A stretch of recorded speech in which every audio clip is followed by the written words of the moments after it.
So anybody who's watched my channel since WrestleMania 31 has known that I've been really fucking pissed off about how Seth Rollins has been treated by the World Wrestling Entertainment.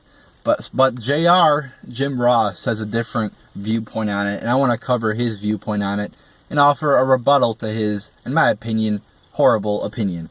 So this is he posts this on his blog. You know, JR's barbecue. Get some of my barbecue. You know, I don't even get what the fuck that point is. Why does he sell fucking barbecue? It beats me. You know, it's kind of confusing. You know, he loves barbecue sauce or whatever the fuck. But, you know, let's just go over this.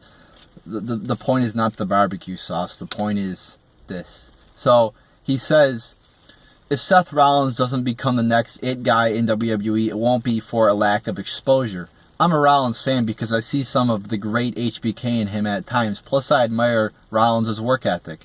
WWE is walking a thin line in overexposing Seth, in my opinion, but thus far he is holding up well, but it won't always be that way if Rollins continues to be all over the TV every week. For those of you that think Rollins is being booked weak, I couldn't disagree more. So let's go over that first little statement there. He's saying that Rollins is being overexposed. He's being on TV too much. No, that's stupid. Are you kidding me? If anything, he's being fucking buried. He's being ruined.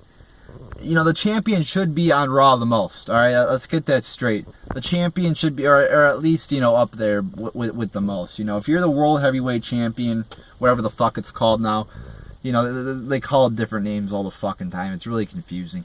But if you're the champion, you should be on TV for a good portion of Raw.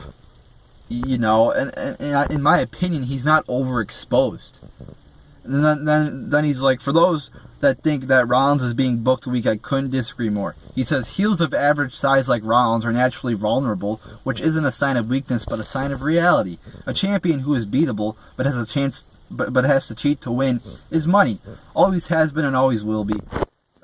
Gorgeous George, Buddy Rogers, Ric Flair, and HBK are just a few examples of what I just outlined. And please don't hit back with the "but times have changed" line.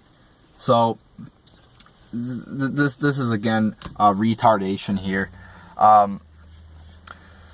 because Rollins just doesn't. He never wins either. You know, he never fucking wins. He's always losing.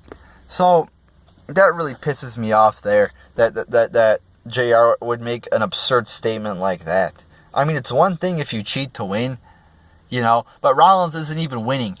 I mean, he wins like once a month, and that's at the pay-per-views. He'll win at the pay-per-views, all right, but then he'll lose all the other times.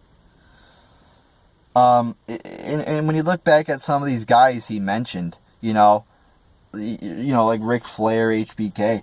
You know, I didn't watch the product back then, but I'm pretty sure they didn't look as much of a pussy as Rollins does. I mean, Rollins just, you know, he's scared of everything. He never wins. You know, he looks so fucking weak. He looks like if he didn't hold that World Heavyweight belt, you would have think he's a jobber. You know, and I get, you know, a heel is supposed to cheat to win, but he's a fucking World Heavyweight Champion, for God's sakes. You gotta give him some legitimate victories over some legitimate opponents. Alright? You have to make him look strong. I don't care if it's a heel, face, tweener. You have to make your fucking champion look like a legitimate champion. Alright? And even when he cheats, he doesn't win. He looks so fucking pathetic. He looks so weak. And JR, you are fucking wrong on this one, buddy. So there you go, people. There's my analysis of JR's retarded comments on Seth Rollins in WWE. So there you go, people.